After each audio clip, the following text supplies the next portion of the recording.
গেটের সামনে তারা তাদের আন্দোলনটি করে, কিন্তু তখন তারা পুলিশের বাধা অতিক্রম করে তারা এক পর্যায়ে বলা যায় যে পুলিশের সাথে কিছুটা হাতাহাতি করে তারা মূলত মূল সড়কে চলে আসে এবং মূল সড়ক তারা ইতিমধ্যে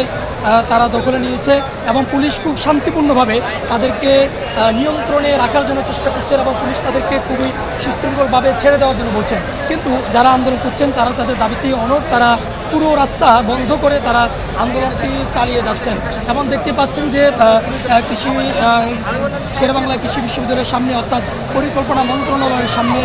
যে রাস্তা মেন সড়ক সেটি তারা বন্ধ করে তারা আন্দোলন করছেন এবং তারা বলছেন যে তাদের যে যৌক্তিক দাবি তারা তাদের দাবিকে যৌক্তিক বলে তারা বলছেন যে যতক্ষণ পর্যন্ত না তাদের যে কোটা সংস্কার অর্থাৎ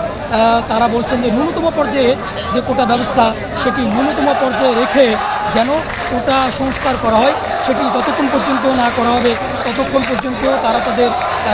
যে বিক্ষোভ কর্মসূচি কিংবা প্রতিদিনকার যে দাবি প্রতিদিনকার যে আন্দোলন সেটি তারা চালিয়ে যাবেন এবং সেই প্রেক্ষিতেই পুরো ঢাকা শহরে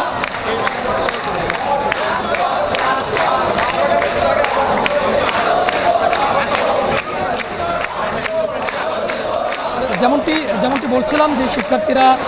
তারা তাদের আন্দোলন চালিয়ে যাচ্ছেন এবং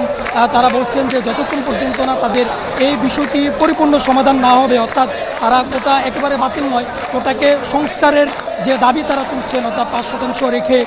রেখে তারা যেন পুরো কোটা ব্যবস্থাকে সংস্কার করা হয়, সেটি যতক্ষণ পর্যন্ত না হবে ততক্ষণ পর্যন্ত তারা আন্দোলন চালিয়ে যাবেন। সেই আন্দোলনের অংশ হিসেবে শেরেবাংলা কৃষি বিশ্ববিদ্যালয়ের সামনে শিক্ষার্থীরা আন্দোলন করছেন। শুধু শেরেবাংলা কৃষি বিশ্ববিদ্যালয় নয়, পুরো ঢাকার শহরে আন্দোলন করছেন।